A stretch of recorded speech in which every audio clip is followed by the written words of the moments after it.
मामले में चीन को पछाड़कर पहले नंबर पर आया भारत। भारत की आबादी हुई 142 करोड़ 86 लाख के पार। इस तरह की कई हेडलाइंस आप खबरों में पढ़ रहे होंगे, अखबारों में पढ़ रहे होंगे, सुन भी रहे होंगे। हमने भी इस विषय पर एक वीडियो बनाया और आपको जानकारी दी थी कि यूएन की पॉपुलेशन रिपोर्ट के मुताबिक भारत अब दुनिया का सबसे ज़्यादा आबादी वाला देश होने जा रहा है। लेकिन इस रिपोर्ट में बताए गए आंकड़ों पर अब सवाल उठ रहा है। क्यों? इसी पर बात करेंगे आज के वीडियो में। वीडियो पसंद आए तो लाइक शेयर ज़रूर करें। चैनल पर नए हैं तो देश रोज़ाना के यूट्यूब फैमिली का हिस्सा बने। चैनल को सब्सक्राइब करें और नोटिफिकेशन के लिए दबाएं बेल आइकन, ताकि आप ज़रूरी जानकारियां तमाम वीडियोस वक्त पर देख पाएँ। तो चलिए बात करते हैं वर्ल्ड पॉपुलेशन रिपोर्ट के बारे में। उसमें जो आंकड़े बताए गए हैं हिंदुस्तान को लेकर, जिन पर अब सवालिया निशान लग रहे हैं। यूनाइटेड नेशन पॉपुलेशन फंड की नई रिपोर्ट के मुताबिक भारत की आबादी दुनिया में सबसे ज़्यादा हो गई है और इसे साबित करने के लिए पॉपुलेशन फंड ने तो बाकायदा आंकड़े तक जारी किए हैं। लेकिन सबसे बड़ा सवाल ये है कि यूनाइटेड नेशन पॉपुलेशन फंड ने ये आंकड़े किस आधार पर जारी किए हैं। जब भारत में साल 2011 के बाद से जनगणना हुई ही नहीं, तो फिर यूएनपीएफए द्वारा जारी किए गए ये आंकड़े आए कहाँ से? क्या पॉपुलेशन फंड ने भारत में खुद जनगणना कराई थी? ये सवाल अब बड़े पैमाने पर पूछा जाने लगा है। भारत में साल 2021 में जनगणना प्रस्तावित होनी थी, लेकिन केंद्र सरकार ने कोरोना महामारी के चलते इसे टाल दिया। अभी केंद्र सरकार ने जनगणना को आम चुनावों के मद्देनज़र साल 2024 तक के लिए टाल दिया है। हालांकि 2021 से टलती आ रही जनगणना को लेकर विपक्षी दल पहले से ही केंद्र सरकार पर हमलावर हैं, जो केंद्र सरकार पर ये आरोप लगाते आ रहे हैं कि अगर समय पर भारत में जनगणना हो जाती तो केंद्र सरकार की तमाम नीतियों और कार्यक्रमों की पोल खुल जाती।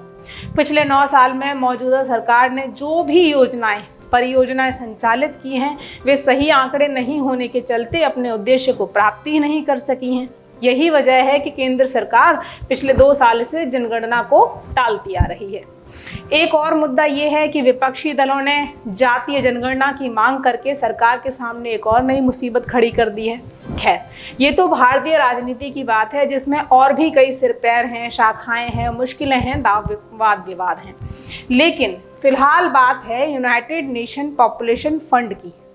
तो यूएन में पॉपुलेशन एंड प्रोजेक्शन के प्रमुख पैट्रिक गिरलैंड का कहना है कि भारत की वास्तविक आबादी के आंकड़े छिटपुट जानकारियों पर आधारित हैं, एक अनुमान पर आधारित हैं। माने ऐसा हो तो रहा है, लेकिन जो सूचनाएं हैं वो हमें सटीकता की गारंटी नहीं देती।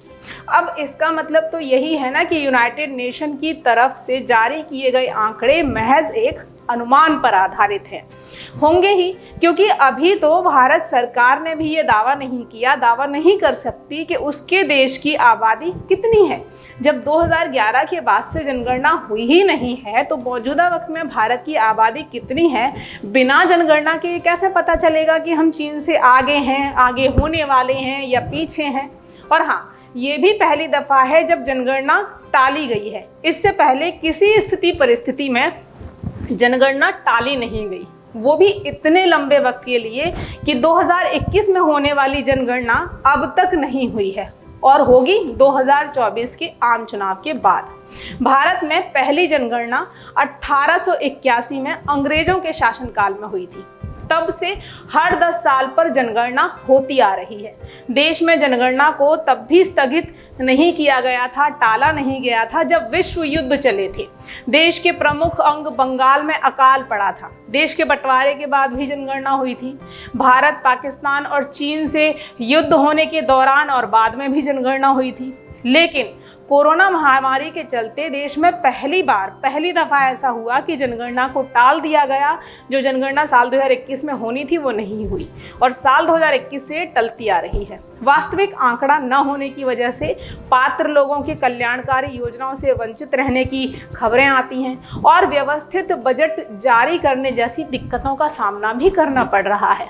करोड़ों लोगों को सरकारी योजनाओं का लाभ नहीं मिल पा रहा है। देश के सामने ये संकट तो है, क्योंकि भारत में जनगणना एक कॉम्प्लेक्स टास्क है। यानी जटिल कार्य है। जनगणना कराने के लिए करीब 30 लाख कर्मचारियों को घर घर जाकर आंकड़े जुटाने पड़ते हैं। काम भी 2-4 दिन का नहीं है, 2-4 दिन में हो पाना संभव नहीं। पूरी प्रक्रिया है एक लंबा वक्त, अथाह मेहनत, लाखों लोग जुटते हैं तब जनगणना हो पाती है। ऐसे में UNFPA यानी यूनाइटेड नेशन पॉपुलेशन फंड ने कौन सा फॉर्मूला अपनाया कि उसने भारत की एक सटीक जनगणना बता दी? ये सवाल तो बरकरार है ही। आपका इस विषय पर क्या कहना है? कमेंट बॉक्स में कमेंट कर सकते हैं। वीडियो कैसी लगी लिख सकते हैं। अभी के लिए इतना ही, फिर मिलूंगी आपसे कुछ नया कुछ खास लेकर। देखते रहिए देश रोजाना। नमस्कार। हमारे साथ जुड़े रहने के लिए देखते रहिए देश रोजाना का YouTube चैनल सब्सक्राइब कीजिए। साथ ही देश रोजाना की खबरें सबसे पहले देखने के लिए प्रेस कीजिए बेल आइकन।